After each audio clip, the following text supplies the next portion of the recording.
I have an example for you.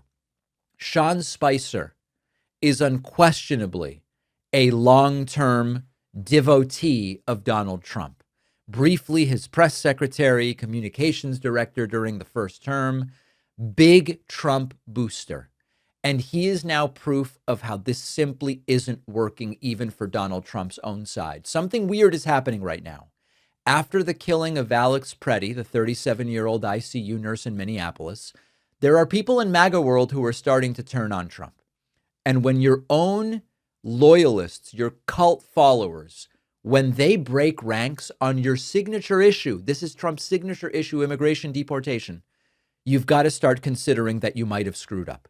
Here is Sean Spicer, former Trump press secretary, saying the idea that merely carrying a gun legally near law enforcement makes you fair game, that doesn't make any sense. And it was only a matter of time until some of them were going to say, hey, wait a second, this is kind of the opposite of what we've been arguing for years about guns. Listen to this. Real bad when you lose the NRA and the reddest state in the country on this. Yeah, look, I'm a concealed carry permit kind of guy.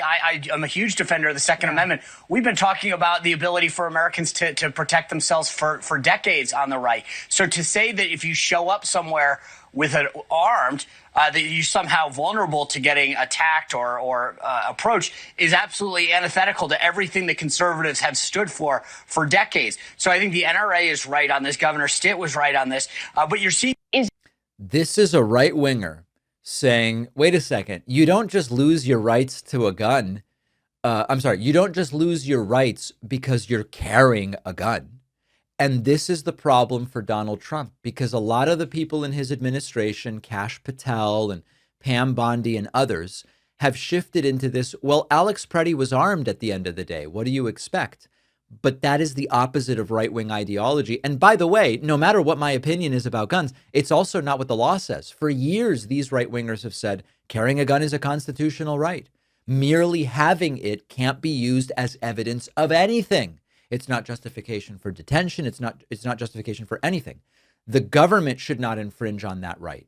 Law-abiding gun owners cannot be seen as a threat merely because they have a gun.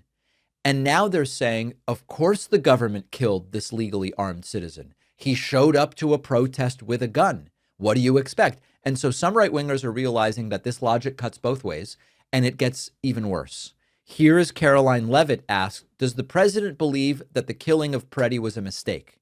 Notice that she doesn't say what they said after the killing of Renee Good. It was perfect. It was unfortunate, but it's what had to happen. The agents are the victims. Levitt says, we're reviewing it. This is a very different thing than awesome killing, good job. Does the president believe that the killing, though, was a mistake? Has he expressed that at all? Again, the president has said, we have to review it, and this investigation needs to continue, and he's letting the facts on the investigation lead itself. Wow. She doesn't say, of course the shooting was justified. She doesn't say, of course the shooting was necessary. She doesn't say the agents acted perfectly. She says, well, we have to review it. I am interpreting that as bureaucratic speak for this is completely toxic politically, and I have no idea how to defend this shit. That's my interpretation of what Caroline Levitt is saying. And when your own press secretary won't enthusiastically defend your own enforcement operation, it's a signal. And this is the key political problem for Donald Trump. As we said earlier, immigration would be his signature issue: order, toughness, and decisive action. And what voters are seeing is chaos, lethal force in civilian spaces, and a government that is completely out of control. And so some right-wing commentators are saying, are we okay with this?